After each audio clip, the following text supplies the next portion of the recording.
Well, we get round to what I was going to share yesterday, but we had an interesting dialogue there that we hope was helpful. And I just want to say something about another situation to do with the number 40, one that often is missed in the idea of the number of times 40 comes up biblically and how it can be useful to take all these different examples. And this is the well-known example of David and Goliath.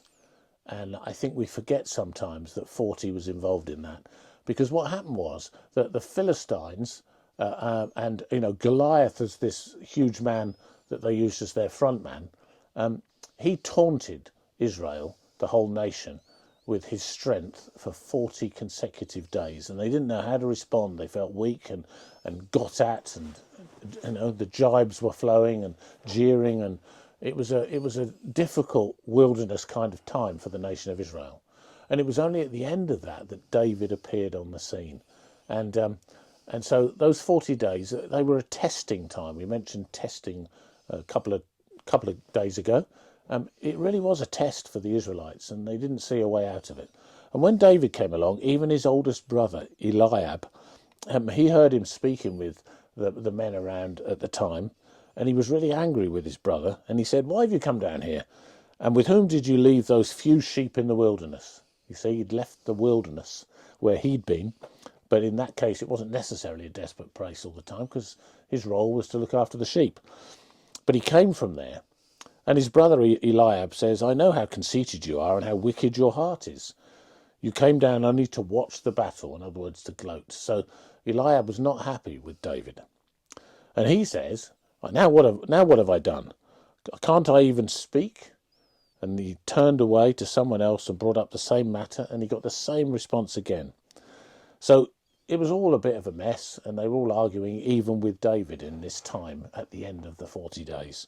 Into that, David said to the Philistine, "You come against me with sword and spear and javelin, but I come against you in the name of the Lord Almighty, the God of the armies of Israel, whom you have defied." So God was in this story of David, even though David, we later hear, did some things that were not very godly.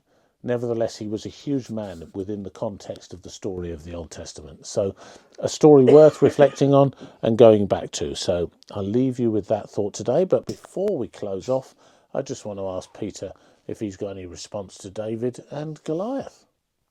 I think it's interesting that Goliath presented himself for someone to face him for a long time, for 40 days. And you could say David, who confronted him, wasn't the strongest. But by the fact he had the willpower and personal inside strength to confront him, he was the strongest. So even though his brothers might have been taller than him, stronger than him, he was the only one that came out, so he's the strongest. So you're, in a way, making a similar point to the one you made the other day about the physical outward appearance and the internal strength. Yeah. So you can be the strongest person even though you don't look strong. And some people we don't recognise with the gifts that they have and the strength that they have, no. Yeah. So it might be that even somebody who's listening to this is thinking, well, maybe I've got more about me than I thought I had. Yeah. So, yeah, brilliant. Thanks for that, Peter, That's and okay. See you tomorrow.